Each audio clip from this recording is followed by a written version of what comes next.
from Stafford to dominate the racing action under daylight conditions. Last week, a new day and a new deal. And it came down to a green-white checker, and it came down to a Ryan Preece victory. And then that set the stage for tonight's events. And look who is in the front row. The two guys who shared the podium a week ago, Ryan Preece and Doug Coby. We ask everybody to divert your attention to the starter stand. Helping out Bob Slade to get the party started tonight, our honorary starter, Morgan Cloutier. So Morgan will do a great job to get the party started as everybody. It is a breathtaking time here at the Speedway. The hearts are starting to beat a little faster. And the man that's covering the action down on pit road is Joe Koss with his final thoughts before we go to green.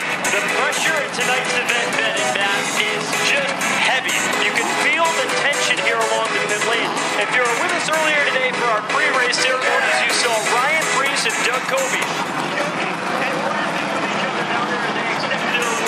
But right now, it's all business. The helmets are on, the gloves are tight, and those seat belts are strapped as tight as they can go.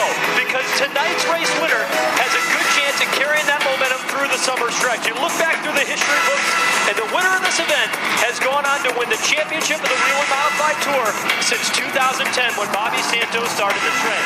The victory is what everybody's got their eye on, and Ryan Preece will tell you it's not easy to win in the Whelen Modified Tour, but Tony Sutton, he's hoping to go back-to-back to victory lane and take that momentum for the London Waterford Speed Bowl to Napa victory lane tonight. Well, Ben, the one thing we have to be concerned with, tires tonight. The drivers can change 3 tires, but I think there's going to be some teams that will be trying to make the race all 125 laps without a tire change. It'll be very interesting to see how the strategy plays out in the tire department.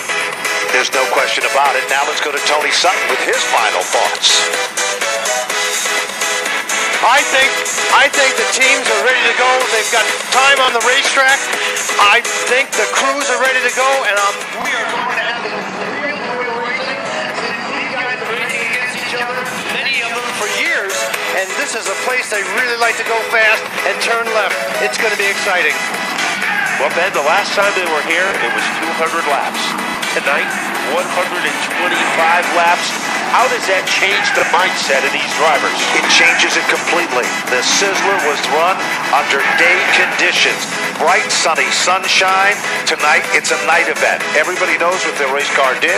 Under daylight conditions, nobody's sure what ended on the lights here in Stafford. Ladies and gentlemen, in turn number 4, let's get up, let's make some noise. This is the TSI Harley-Davidson 125. Let's salute, stomp your feet, wave your hands. These are the men and women of the NASCAR Whelen Modified Tour. This is the TSI Harley-Davidson 125 at Jackaroot Showplace, the Stafford Motor Speedway. And these are the best drivers in the Northeast coming before you now. And the next time you see them, they will have their game faces on. It'll be time to, well, crank up the volume and do whatever it takes, because only one person can stand and have the bragging rights of what the Whelen Modified Tour and the victory here in Stafford is all about. Lights from Whelen Engineering are off on the pace car at the front of the field. Ladies and gentlemen, they'll head down into turn number 3. And getting ready to go the distance again. He has seen every tour race ever held at the Stafford Speedway. The voice of the Stafford Motor Speedway, Ben Dodge. They head into turn number 3. They are side by side and even. Spotters with their hands on the buttons. They come off turn number 4. Ladies and gentlemen, our honorary starter, the green is out and we are racing for the TSI 125 here at Stafford. Boy, and Doug Coby is certainly in a hurry. Look at Bobby Santos making an early move against Preece. Now he drops back, and Preece is on the attack against Coby early on. Preece will go to the outside. He'll think twice of it. Pulls back into line. Tries a crossover, Matt. Will it work in turn 1? Remember, a driver gets a point for leading a lap. Ryan Priest really wants to go after that point. He takes over the lead, coming out of turn number 2. A brand new race car for Bobby Santos. It's identical, they say, to the number 6 car. It currently sets in third. Car 44 has come to the front, side-by-side racing with Salamito in the 16 machine, and it looks like, well, it's Rowan Pennick right there with him as well. Yeah, and Woody Pitcat has asserted himself in the number 4 position. Then we have a side-by-side battle as Rowan Pennick is mixing it up. I believe that's with Chase Dowling to his outside. Dowling trying to stay with him. They almost came together. And Massey is right there in the mix with that one as well. Good racing action in the midfield of cars. Here comes Donnie Leah. Todd Segedy up on the wheel as Christopher and Bonsignor thread the needle through traffic. Leader still remains Priest, 4 laps and counting. Yeah, right behind Segedy is Christopher, and Eric Goodale wants to mix it up in car number 58. Ryan Priest has taken the lead early, but now going after fourth, that is Timmy Salamito trying to put a move on Patrick Emmerling. Patrick Emmerling, the last couple of outings since he won in that ROC circuit up in upstate New York, he has been on a tear, and Emmerling is now among the top 5 cars. Here comes Pennick, looking as good as he did in the SKs, and look at Salamito. He is all over Emmerling. That's the battle for 5. And Salamito is in a hurry, trying to go underneath Emmerling, and now moving up is Rowan Pennick. So we have a 3-way battle for the number 5 position. And it is 2 black cars in the midst of some day-glow orange and a little white thrown in the midst. Look at Rowan Pennick. Bottom shot move underneath Salamito. Off the turn, here comes Rowan Pennick, and Pennick has now moved into the 6th spot. And that was a pretty aggressive move, and it was done flawlessly by Pennick. Now he's the same at the front of the field. The script is the same as the leading chapter by Ryan Priest, but there are some fisticuffs deep, and 2 of them. Donnie Leah in car number 8, and right there, almost attached to his back bumper, is Todd Segedy. So those 2 cars are having a pretty good fight. Look at Woody Pitcat, Matt. Go back up to the front of the field. Pitcat is all over his brother-in-law, Bobby Santos, in a battle for the 3rd and 4th position. Now remember, Pitcat has been the big dog this season.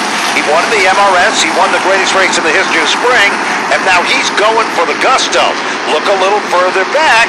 Here comes the challenge, and it looks like Salamito has picked up the spot from Patrick Emmerling. Yeah, but getting by both of those drivers was Rowan Pennick. So Pennick is in the number 5 spot. Rocco and Dowling a little further back in the field. They're coming towards the front of the class as well. Back to the front of the field. It is Ryan Priest, dominant car. The Z-type suspension that had everybody abuzz in Florida when they unloaded that car for the World Series of Speedway Racing is working well here tonight. And look at Pitcat continuing to apply the pressure to Santos. Those are 2 of the newer style cars, and how appropriate on TSI Harley Night that Woody Pitcat would carry the TSI banner on the back of his car. What a move by Pitcat. Like soda out of a shaken can. Pitcat gets into 3rd. Woody Pitcat is showing it was no fluke that he won the greatest race in the history of spring, as he is now up to the 3rd spot. Pitcat is among the quickest cars on the racetrack. He reels in on Doug Colby. Remember, Colby won the event 1 year ago and won the first race of 2015. And the advantage of Colby is starting to shrink because Woody Pitcat is definitely on a mission. And it was almost like Bobby Santos had boulders for tires because Pitcat really was able to whiplash underneath him. Leading the next group is Rowan Pennick, followed by Salamito, and then Emmerling.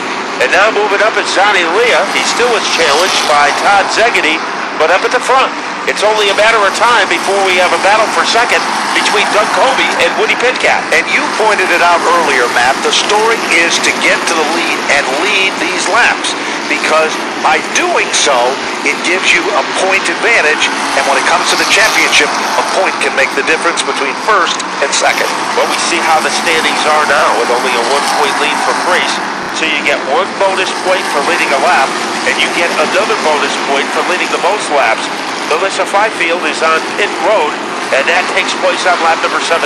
Let's go a little further back in the field to where Justin Bonsignor is, back in the 15th position, because he is all over the number 9 machine of Chase Dowling. That's a real good battle going on right there, and we'll throw a little Spencer Davis into the mix in that pack there. So that's a 3-car battle as things are starting to settle in at the point just a bit. As our leader comes up on the first of the lap traffic, it is Wade Cole that is among the first cars to go down the lap. Now the advantage that Doug Colby has over Woody Petcat is 0.3 of a second, and he has maintained that for the last few laps. So right now the advantage is 0.23 of a second. So Woody Petcat slightly gaining ground, but Doug Colby still has a lot of race car. And we still have an awful lot of laps left in this event with 106 laps remaining in the competition here. Things are starting to settle in just a bit, and that's exactly what Joe Koss talked about earlier and how people are going to ride it out. And will pit strategy have, well, something to say in all of this? We'll see, because as they start to settle in, people are starting to save their equipment while others are using it up. Remember, Chase Dowling started 15th. He has dropped back now to 15th place, so he's gone from 6th to 15th. And at the front of the field, a pretty hectic pace by Doug Colby. He is running laps in the 18.6 range, and it's not good enough to catch Ryan Preece. You know, interestingly enough, Woody Petcat last time by was an 18.625. Ryan Preece was an 18.662. And Doug Colby was in the middle of that with an 18.685.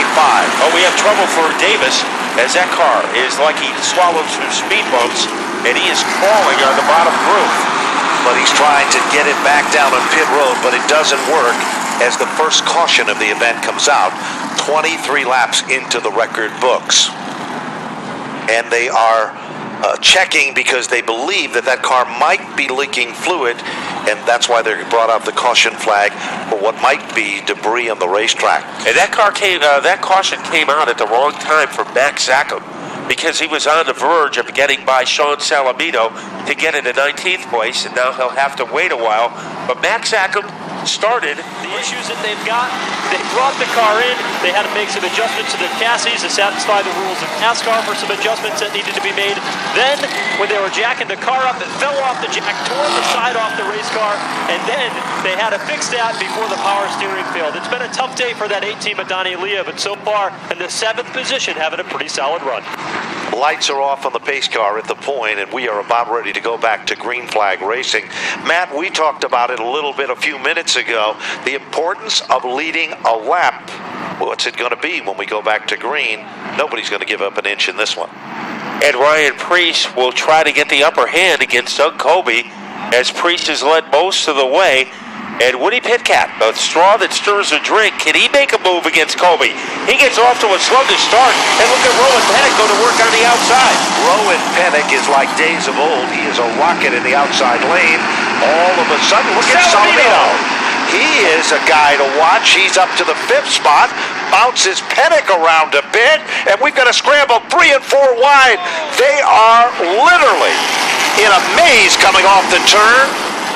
And it is Sean Salamito on the grass. Dave Salamito turning it around, but it is amazing. No serious damage, as that was the best waited to happen, and everybody was able to find an escape hatch. Unbelievable as we look down between turns 3 and 4, and there was literally cars all over the place. It looked like a used parking lot, the used car lot. 3 and wide. All of a sudden we saw Timmy Salamito. He's probably the only one that was off the racing service, and everybody else survived it. Somehow they did, and it was amazingly enough. Prevented them from doing a lot of work. Bobby Santos making his way down to the attention of his crew. His car just a little bit too loose, and so they're going to make a tire change for that automobile and continue to work on the adjustments for that machine because they wanted to get that car handling just a little bit better. Pretty much the same story for Rocco. It's a 3-tire change, one of the only cars that comes in for tires 36 laps in. Very interesting strategy in a 125-lap event, and I'm looking at the faces of the crew crew chiefs down here in the other pit stalls, they're kind of looking at Brad LaFontaine, who tends to try this wacky strategy to go to victory lane, and they're all saying, what is that guy trying now? And is it going to beat the stuff that I've got out in the racetrack? And everybody's kind of in amazement down here. You know, you could actually see it from Brad LaFontaine. He knows how to psych out the competition too, so he plays mind games with the fellow competitors. And he has a perfect driver to play that strategy with, Keith Rocco. Now, Rocco was 8th when he went into pit, so that was a little different than Bobby Santos, who was 24th when he went into pit. So Keith Rocco sacrificed a lot of track position to get that fresh rubber. Sure did. Now let's see what's going to happen as the pace car is going to dive down onto pit road. We're about ready to go back to green flag racing. 37 laps up on the board. Bob Slade on the starter's stand. Brian Vance and Jimmy Wilson calling the action for NASCAR as the green flag is out. Bottom of turn 1, Matt. Where Rowan Pettick was pestering the back bumper of Doug Colby, but here comes Priest as he will lightning bolt his way in front, making a power move is Woody Pitcat, but Colby moves down low, and he is able to tighten his grip on second place. He does. Woody Pitcat tried to do a sneak peek at the bottom. It just didn't work. That shuffled things back. Salamino is on a roll. He's coming to the front of the class, and Patrick Emerling refuses to be left out of the party. Back off turn number 4. Priest is still the leader, and they're side-by-side racing further back between Emerling and Todd Zegedy, but it's short-lived there. Zegedy almost got underneath Emerling, but the car started to jitterbug on him. So as that car bobbed and weaved in the turn, Zegedy had to drop back. Down the back straightaway, 64 of Anthony Nursello spins underneath the Pepsi sign. But will we go to yellow? He gets it fired back up, and we are still under green. Now he has to be careful. Remember last week, a lot of drivers came up on the faster cars and created a hair-raising situation. But a good job by Anthony Nursello, as he is very careful not to get in the way of the leaders, Ryan Priest, Doug Colby, and Pitcat almost got a challenge that time from Pettick, as Pettick almost was able to smother the back bumper and get underneath him. And meanwhile, Santos has just worked his way into the top 20. And who's the tail that wagged the dog there? Kid Rock, Keith Rocco. He is following Santos to the front, as now it is Santos up to 18th, Rocco in 19th.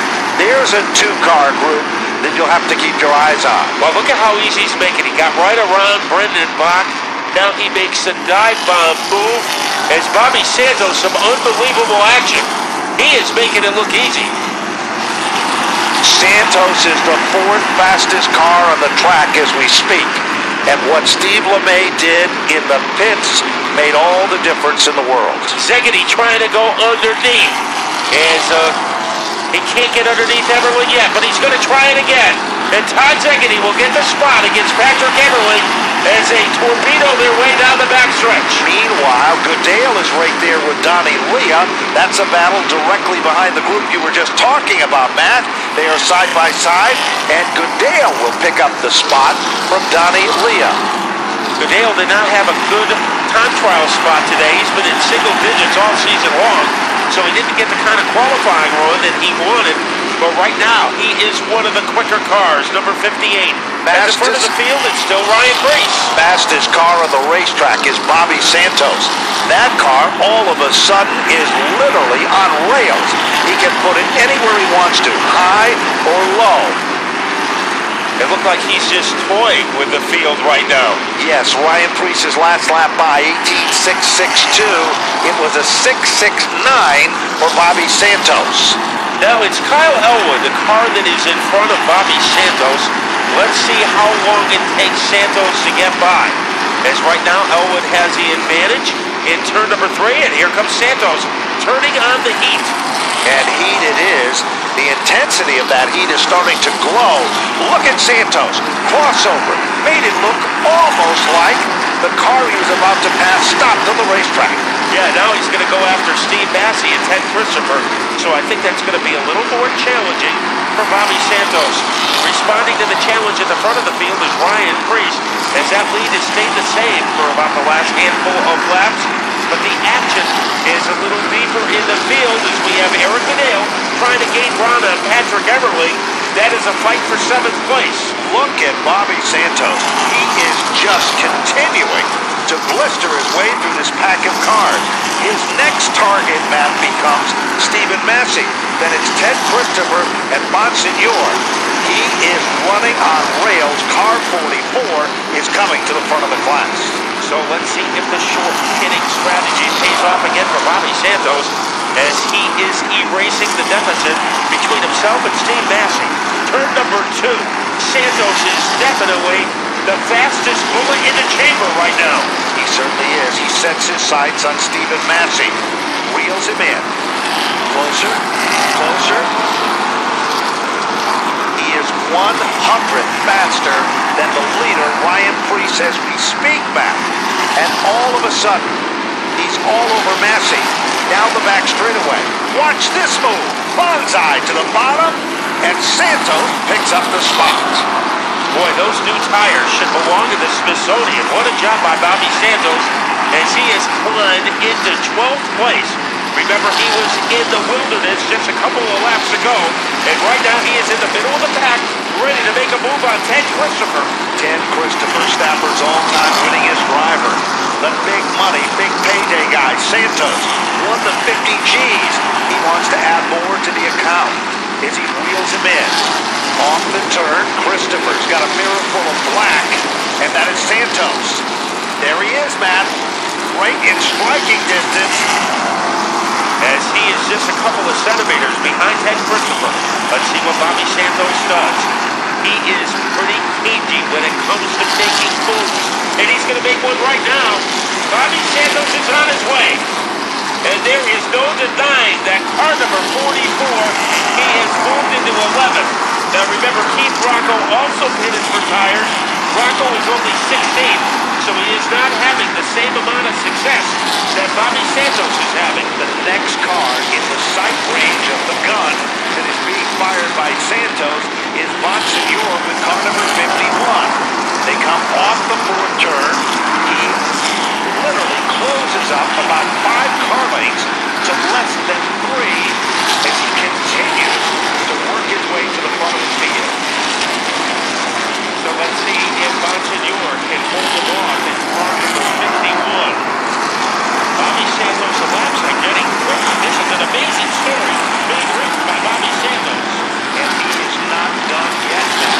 That car seems to be getting stronger and stronger every lap by as he now closes in on Bonsignor. Leah is in front of Bonsignor. Dale and Everly have all been in the sights of that gun as he continues to close up the gap and move forward. Now Ryan Preece, our leader, is approaching slower traffic. Anthony Nutella in the 64. So that is something we have to keep an eye on, because sometimes when the leader gets involved with the slower guys, the guy in second is able to make a comeback. So we'll see if Doug Colby will be helped out by the presence of this battle between Nutella and Preece. Lap traffic could become a factor there, Matt, but I continue to look further back in the field. And here's Santos.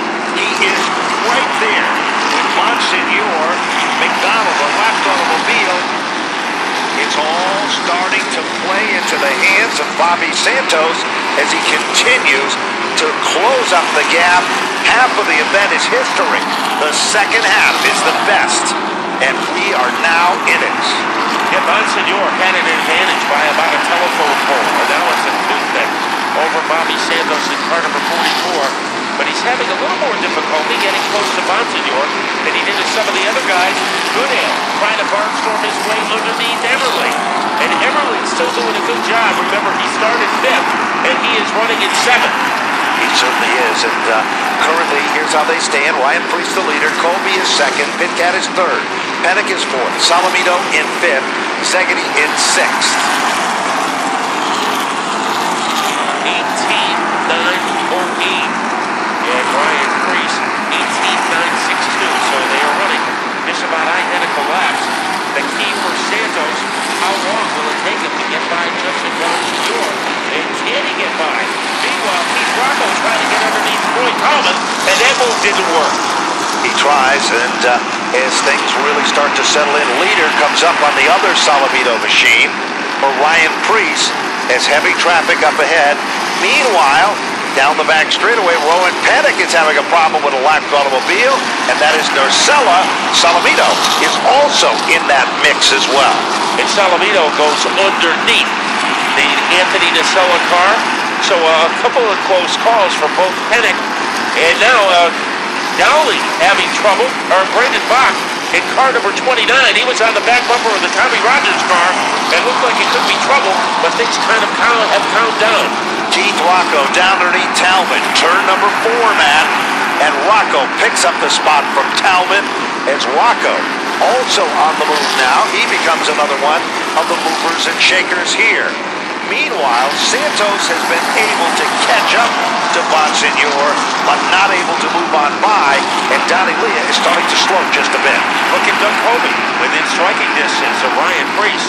So maybe Preece's problems to get through some of these slower cars have given Colby a second life as Preece goes to the outside of Tom Rogers. And here is Colby. This is as close as Colby has been to Ryan Preece in a while. If Colby has been saving anything in his strategy, it's got to start to show up pretty soon here as well. Meanwhile, back to that Bonsignor battle with Santos. No action there this time, but back up front, Matt. Colby almost had the lead. And Preece having a little difficulty getting by Max Sacker. Will this be an edge for Colby? Not yet. As Preece is able to switch his way into turn number 4. Preece still has the lead, but Doug Colby is definitely on his back bumper. And this lap traffic has wreaked havoc with the game plan for Ryan Preece. Meanwhile, Pitcat is still setting in the comfort zone in the 3rd position. A little further back, it is still a good battle between Goodale and Patrick Emerlin. And still no movement in the Santos-Bonsignor Leah battle that is taking place back there as well. Yeah, Bobby Santos got as high as 10th or 11th place, and now he's having a very difficult time getting by Justin Bonsignor. So it could be that the newness of those tires is worn off, and now the playing field is equal between Bonsignor and Santos. That could be exactly the call that's taking place there. But meanwhile, it appears that Doug Colby is also settling in and seems to be getting quicker. Ryan Preece is not slowing down the back straightaway. Here's where it's going to get hot and heavy, Matt. Off the turn, we've got side-by-side racing between Goodale and Emerling and Leah, and now there is Santos and Bonsignor in that mix. And at the front of the field, it is Ryan Preece. It's going to have to get by Chase Dowling, but that will take place later. Rowan Pettick continues to hold off Timmy Salamito. A great run tonight for Rowan Pettick, not just in the SK Modifieds, but also in the Wheeler Modified Tour. Narcella, almost created havoc with Bonsignor and Santos. And Leo was able to give an elbow to that number 64 car for him to get by. Bid for the lead, down the back straightaway. Preece back into command, but look at Pitcat. He is close, and they were tapping on each other's bumper. I think Woody Pitcat was relaxing there for a while, and now he has picked up the volume in car number 88. As Ryan Preece had a little tough time that time getting by Sapienza. So it is Preece. Now they are approaching Chase Dowling in car number 9. So it has been an adventure for Ryan Preece as he tries to protect his lead. No question, 79 laps are up on the big board. Preece, Colby, Pitcat, Pettick, and Timmy Salamito round out the top 5. And I think there are some mind games going on between Preece and Colby. Colby approaches the back bumper again. Colby is on a mission. Woody Pitcat making it a 3-way battle for the lead. Woody Pitcat, believe it or not, was the fastest car on the last lap by. Here is trouble. Right in front of the leaders, lapped automobiles that are side by side. Will they be able to squeak on by without a problem? Well, McDonald gets down low. That's one problem taken care of. So the double file battle in front of Preece is over, and now he's going after Dowling. And a strong move, authoritative by Preece, as he is able to dust off Chase Dowling. and he continues to make a move, but all over the back bumper is Doug Kobe. So Kobe right now is like gum on the bottom of Priest's shoe. No matter how much Priest tries to get rid of it, it can't be done. It certainly does seem to be the case here, but Priest has been flawless for 83 circuits, and he's not about to change any of that as we speak. And Doug Kobe, by putting on the pressure, he might be making Priest run a little bit harder than he wants to run, because Priest cannot relax, and when he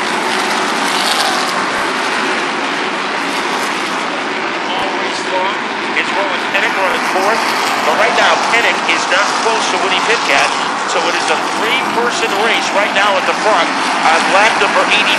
And the good news is this: there is clear track ahead of those top three for quite some time, with Troy Talman to be the next car scheduled to go down the lap. 85 laps as the clock continues to tick away. Down the back straightaway, Keith Rocco is trying to get into the race here now as he continues to close up the gap, and he is now picking up his lap times each and every time by. Now Pennick is running a strong fourth, followed by Salamito. Todd Ziggity has had a great run tonight. You see him cross the line right now. He is in sixth place. And Aaron Goodale, never say die. He didn't have a great starting position, but he's trying to have a great finishing position.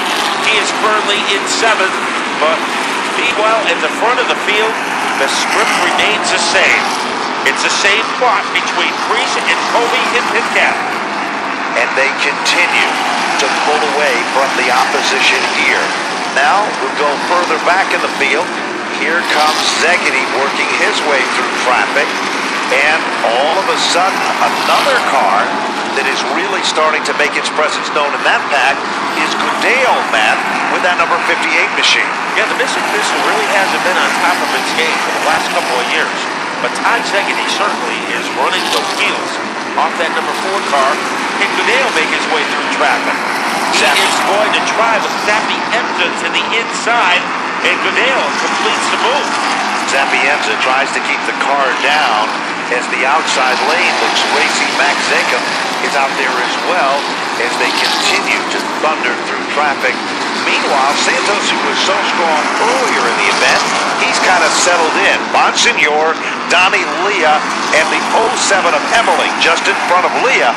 They've been pretty much consistent with not a lot of action happening there. Yeah, Bobby Santos created a lot of action for a while, but then the tires went away on him, or he used them up, and he was able to settle in behind Bonsignor.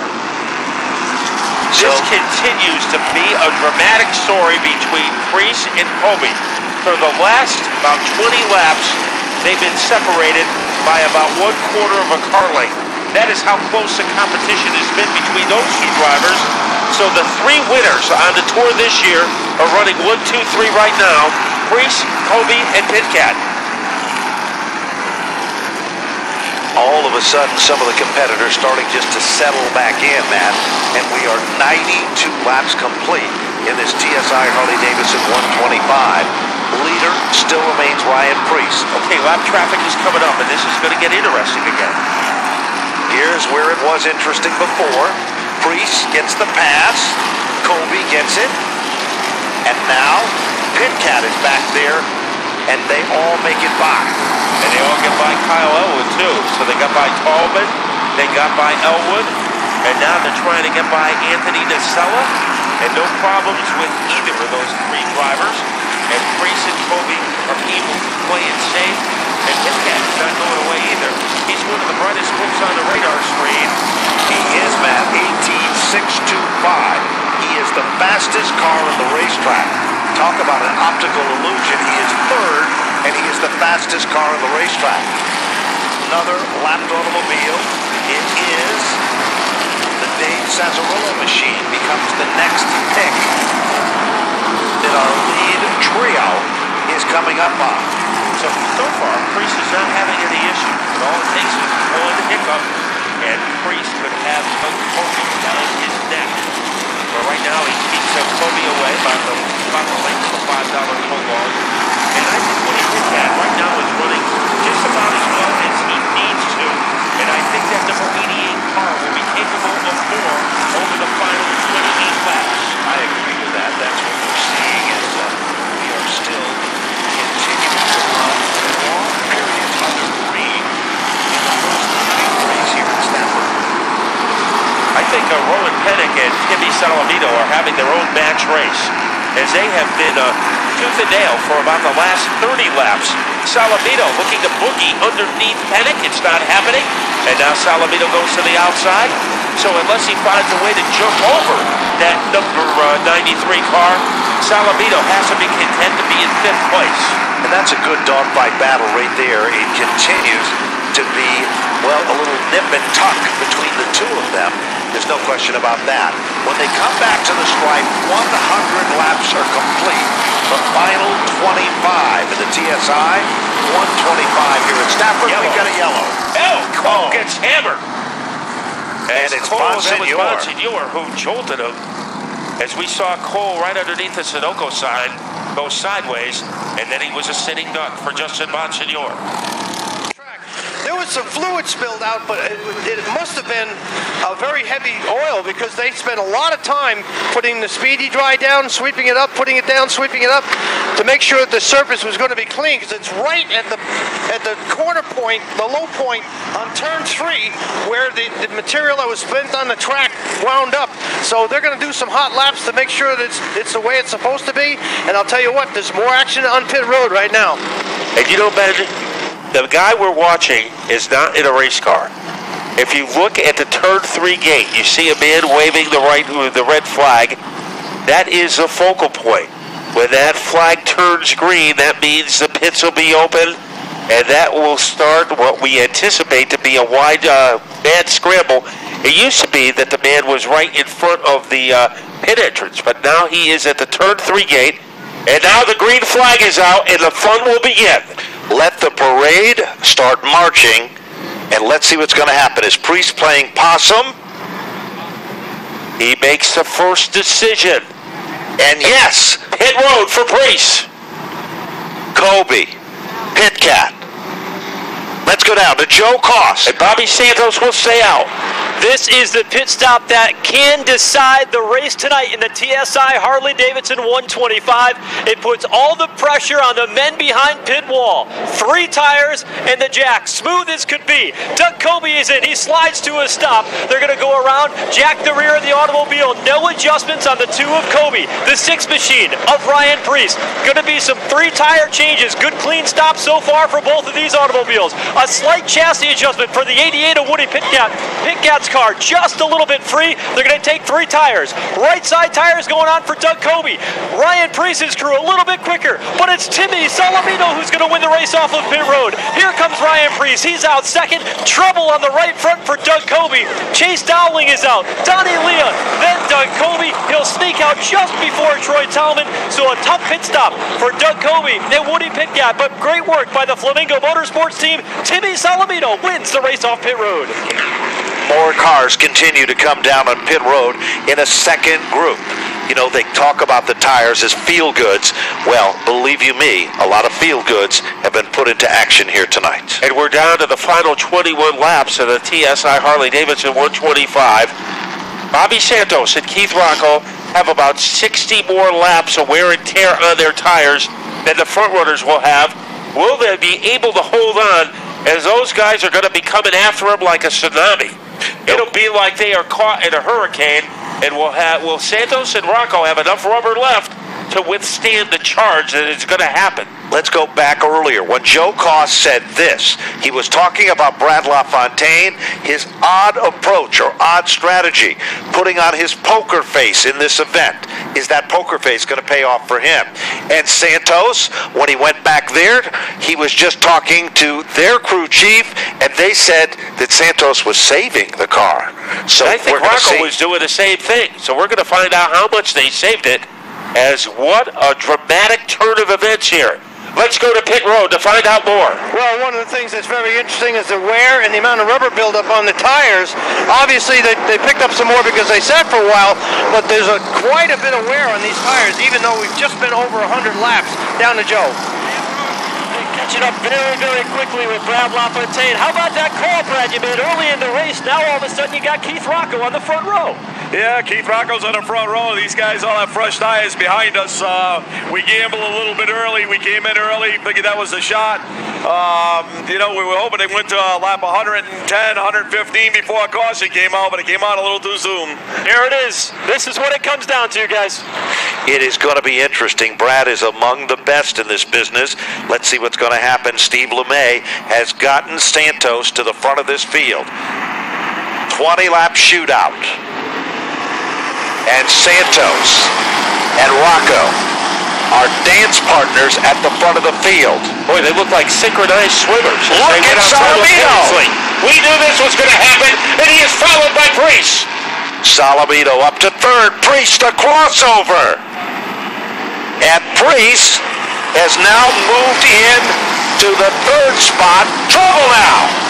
Hitting the wall hard is Massey. The 31 machine still keeps going in forward motion.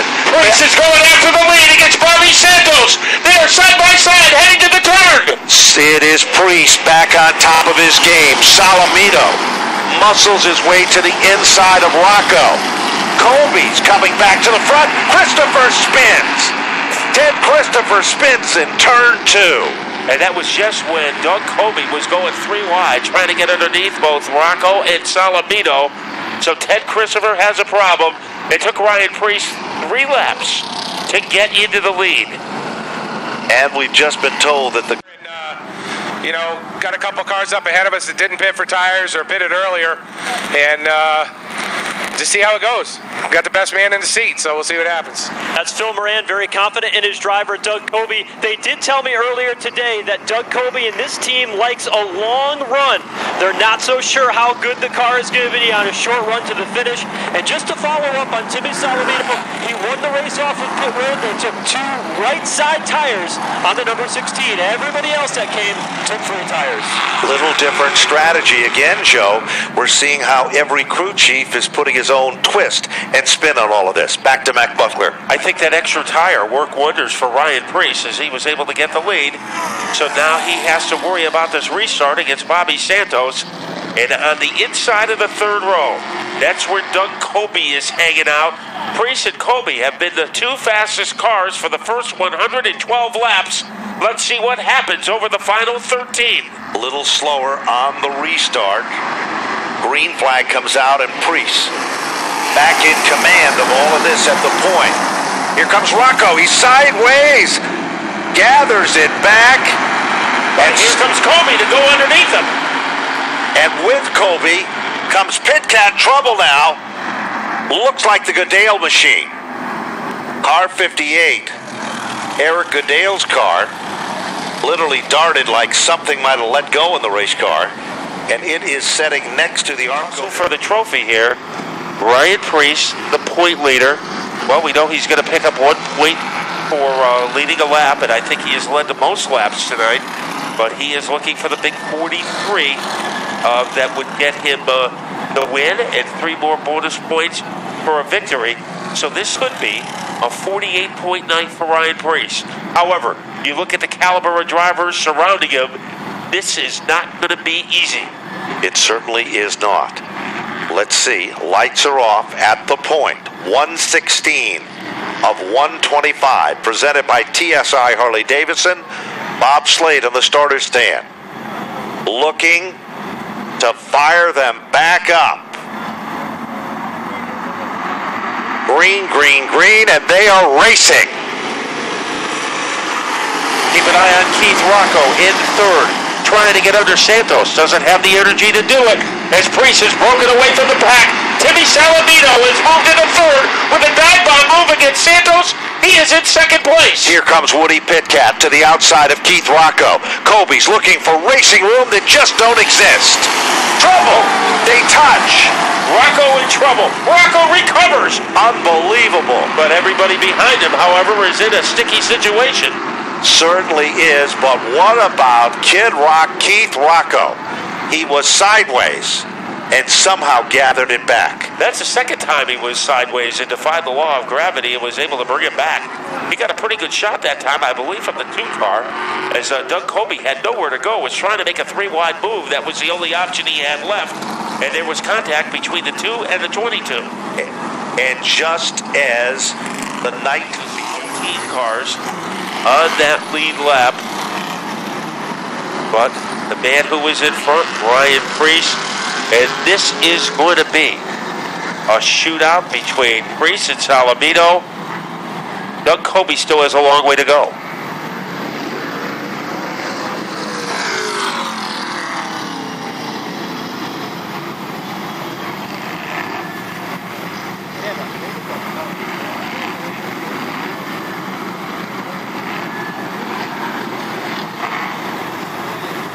Well, Doug Colby going back, and maybe that move he made against Keith Rocco turned out to be a costly one, as Colby is at the rear of the field. So the TSI Harley-Davidson 125, 3 laps to go. Ryan Preece up on the throttle. Santos following him through.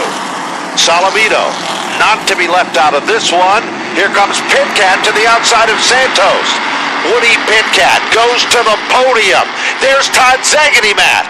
He is going to the outside of Santos, down to the final 2 laps. What will Salamito do? Ryan Preece driving very carefully. Salamito, he likes to make a rush on the backstretch, but it is not happening, and now Salamito has to worry about Woody Pitcat. All of a sudden, Teddy Christopher, he too is coming to the front of the class. This time off turn number 4, white flag is out. Final circuit in the TSI Harley-Davidson 125. The dominant car has been car number 6 from the start, and will it hold on to the checker? Look at Pitcat. Bonsai move. Second for Pitcat. Here comes Salamito, and it is Ryan Preece to take down the TSI Harley-Davidson 125. Woody Pitcat, amazing to finish in 2nd. Tim Salamito to finish in 3rd. Todd Zaggity for 4, and Bobby...